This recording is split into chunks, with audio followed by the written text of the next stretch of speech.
તો નજર કરીએ ખેરાલુ ઉપર તો ખેરાલુમાં તળાવમાં પાણી ભરવા લાઇનનું કામ શરૂ કે જ્યાં ધારાસભ્ય સરદાર ચૌધરીના હસ્તે કામ શરૂ કરાયું ત્યારે 317 કરોડના ખર્ચે 118 કિલોમીટર પાઇપલાઇન નખાશે જ્યાં 53 ગામોના 78 તળાવોમાં પાણી નાખવામાં આવશે।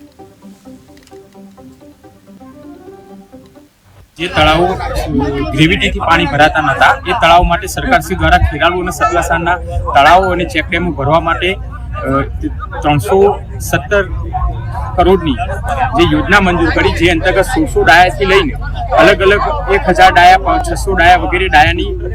ટોટલ 118 કિલોમીટર પાઇપલાઇનનું લેઇંગ થશે, જેની અંદર 2 પમ્પિંગ સ્ટેશન બનશે અને આમ પમ્પિંગ કરીને પાણી આપણે તમામ તળાવોમાં ભરવામાં આવશે।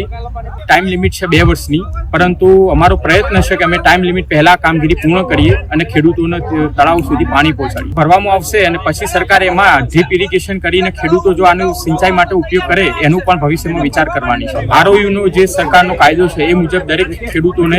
એનું જાહેરનામું પબ્લિશ થશે અને એ પ્રમાણે જે પાક હશે એ પ્રમાણે એનું વળતર પણ મળશે। ખેરાલુ વિધાનસભા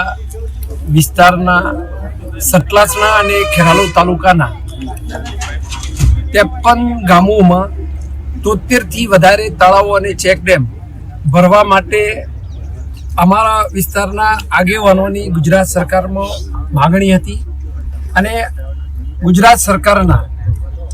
મૃદુ અને મક્કમ મુખ્યમંત્રી માનનીય શ્રી ભૂપેન્દ્રભાઈની સરકારમાં મારા આવ્યા પછી ખેરાલુ વિધાનસભાના પ્રતિનિધિ તરીકે મેં માનનીય મુખ્યમંત્રી આગળ રજૂઆત કરતો આવતાની સાથે વિસ્તારનો સળગતો પાણીનો પ્રશ્ન સોલ્વ કરવા માટે પ્રયત્ન કર્યો અને આ વિસ્તારના 53 ગામોમાં 73થી વધારે તળાવો અને ચેકડેમ ભરવાનું આયોજન કરવામાં આવ્યું। 317 કરોડની બજેટમાં જોગવાઈ કરવામાં આવી, ટેન્ડર પડ્યું, ટેન્ડર મંજૂર થયું અને આજે કોન્ટ્રાક્ટર દ્વારા કામ ચાલુ કરવામાં આવ્યું અને આગામી 1 વર્ષની અંદર આ કામ પૂર્ણ કરી જે ખેરાલુ વિસ્તારમાં ખેરાલુ વિધાનસભાની અંદર ધરોઈ ડેમ આવેલો હોવા છતાં આ વિસ્તારને ધરોઈનું પાણી મળતું ન હતું, એ માટે અમારી રજૂઆતો હતી અને આ વખતે એની સ્વીકારાઈ છે। આગામી 1 વર્ષની અંદર આ વિસ્તારના બધા જ લોકોને પાણી મળશે, પશુપાલકો અને ખેડૂતો ખુશ છે અને હંમેશા હું સરકારનો આ પ્રસંગે ખૂબ ખૂબ આભાર માનું છું। જે તળાવો